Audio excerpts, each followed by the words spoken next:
자본의 미스테리.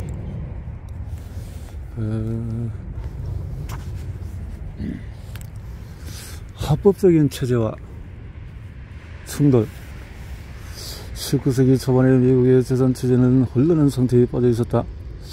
재산법과 적대적인 입법 과도의 존재는 이주민들이 직면한 위기를 악화할 뿐이었다. 폴 게이츠는 버지니아와 켄터키 토지법 무단 점거자들에 대한 연구에서 법체제는 소유권을 정리하고 사람들을 퇴거시키고 불법적인 침입과 강탈에서 토지를 보호하기 위해 제기되는 소송 비용이 한없이 증가하는 데 공헌했다고 주장했다. 소송 비용에는 또 대출을 받는 자본에 대한 높은 이자까지 겹치면서 무력한 법체제는 언제나 안전한 투자에 위협이 되었고 그로 인해 소송이 끊이지 않았다. 따라서 이런 토지에 정착한 이주민들은 재산에 대한 공식적인 소유권을 갖지 못했고 보통 2명 이상의 다른 소유들과 소유권 협상을 벌여야만 했다. 심지어 토지를 매입해서 개간한 후에도 그들은 그 토지에 대한 우선권을 지닌 다른 사람들에 의해서 철거될지도 모른다고 걱정을 해야 했다.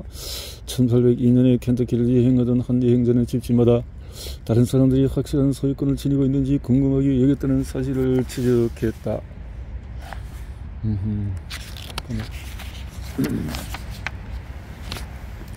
1785년부터 1890년까지 미국 의회는 재산체제를 개혁하기 위해서 무려 500가지가 넘는 법안을 통과시키는데 표면상으로는 모두 재산을 시민들에게 분리한다는 민주주의 이념에 근거한 것이었다. 그러나 이 법안들과 관련한 복잡한 과정은 이따금 그런 목표를 저해하기도 했다. 설상가상으로 여러 주들이 오직 재산을 보유한 엘리트만을 위하고 그들만을 보호하는 재산법과 토지 분배의 규정을 개발했다. 그 결과 재산체제를 개혁하려는 시도는 토지와 관련된 여러가지 문제들을 더욱 악화하면서 이주민들이 그나마 허물버린 소유권마저 잃을지 모른다는 극심한 걱정에 휩싸이게 만들었다. 그 당시 한 사람은 켄터키의 개혁에 대해 언급하면서 수많은 거주자들이 이런 혼란한 틈을 타서 부동산을 확보하고 있으며 그로 인한 사람들에게 막대한 배상금을 지불해야 한다는 두려움 때문에 감히 자신들의 소유권을 주장하지 못한다는 사실을 강조했다. 18, 19세기를 거치는 동안에 해먹은 문제들이 해결되면서 새로운 문제들이 등장하기 시작했다. 소유권을 결정하는 문제는 오랜 세월 어려운 과제였고 소유권은 장기적이라보다는 순간적인 개념으로 줄기라기보다는 열매와 같은 개념이 되었다. 토지 소유권이 폐지되면서 소유권은 어렵고 성가신 주제가 되고 말았다. 예컨대 미국의 법체제는 증가하는 이주민들에게 효과적으로 대처하는 데 근본적으로 실패했던 것이다.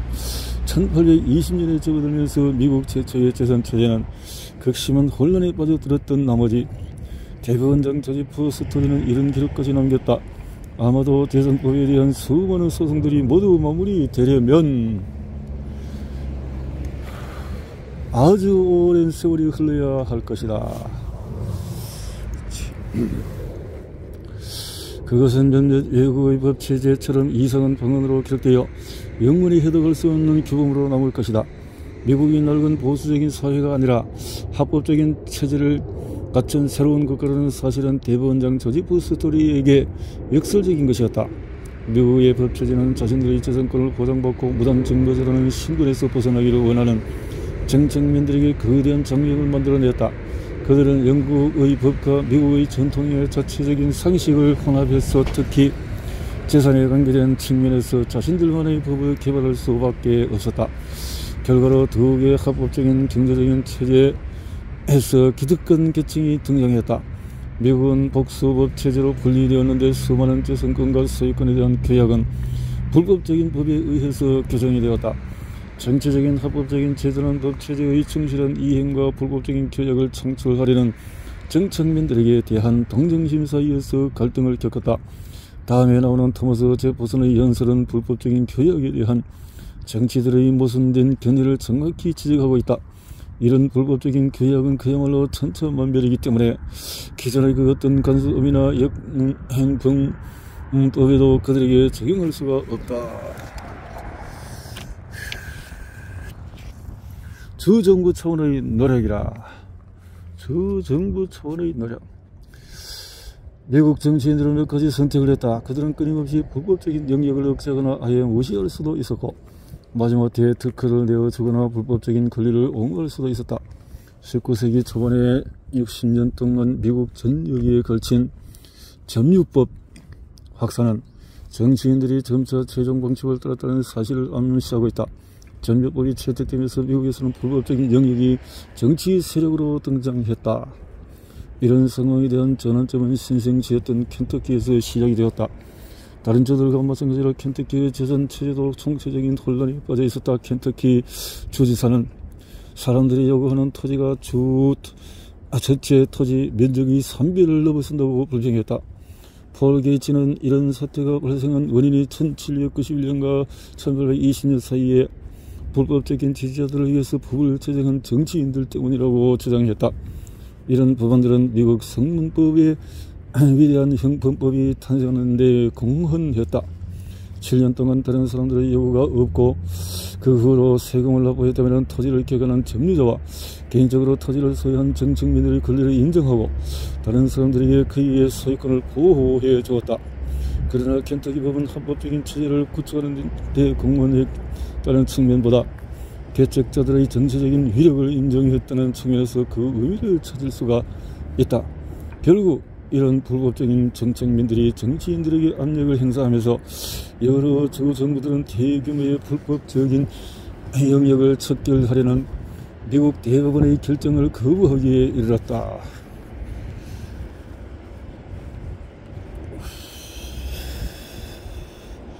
(1821년에) 대법원은 켄터키의 점유법이 위헌이라고 선언했다.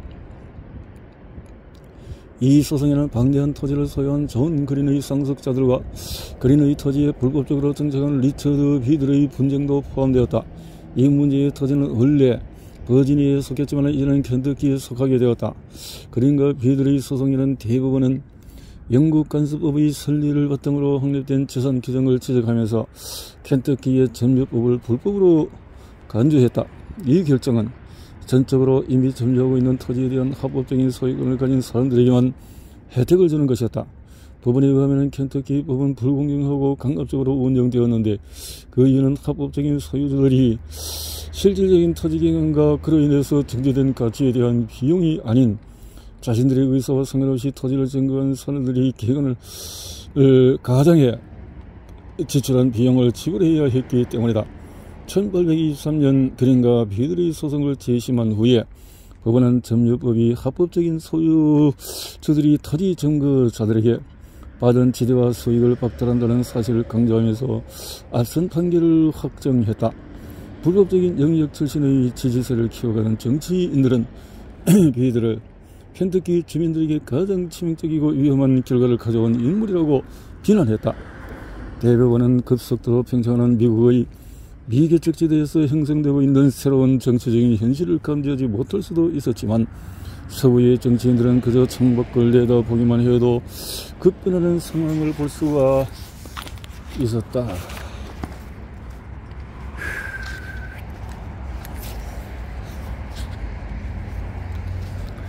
(19세기) 초반에는 수만 명에 달하는 대담한 이주민들이 비옥한 천여지에 정착하기 위해 에팔레치아 산맥을 넘어서 서부로 향했다.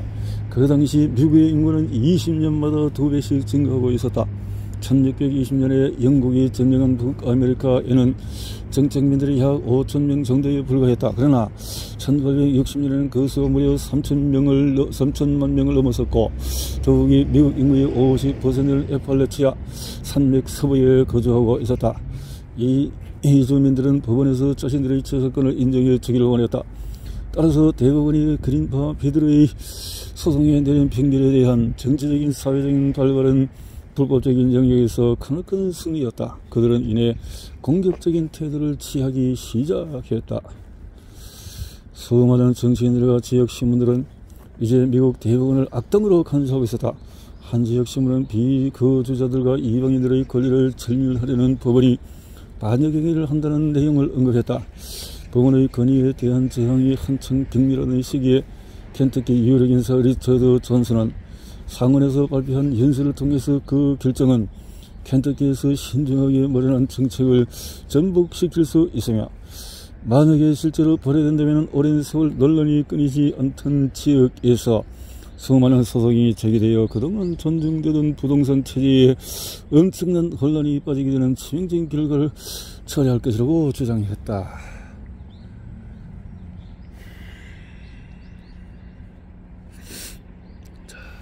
초창기부터 법원은 선출을 통해 선발되지 않은 판사들의 건의에 비판적이던 정치인들의 주요 공격 대상이었다.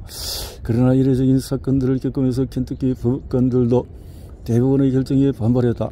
2년 후에 유사한 사례를 접한 켄터키의 한 판사는 그린과 비들의 판결을 적용할 수 없다는 데 주장했고, 그 이유는 7명의 대법원 판사들 가운데 고작 3명에 의해 내려진 결정이기 때문에 과반수에 미치지 못하는 인원을 통해서 내려진 판결은 합법적인 판례로 인정할 수 없다는 것이었다. 1827년에 또 한 명의 켄터키 판사가 헤아릴 수 없이 많은 사례에 인정되는 점유자 우선법이 합법적이라는 사실을 강조하며 비들의 역을 기각했다.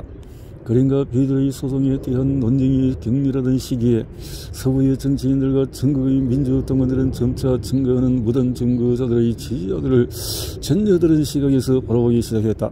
그들은 더 이상 국가의 소중한 재산을 좀먹는 사악한 범법자들이 아니라 국토의 개발에 앞장서는 고귀한 개척자들이었다. 물론 그들은 잠재적인 유권자들이기도 했다. 그런 정치인들은 미국의 재산 체제를 공격하기 시작했다.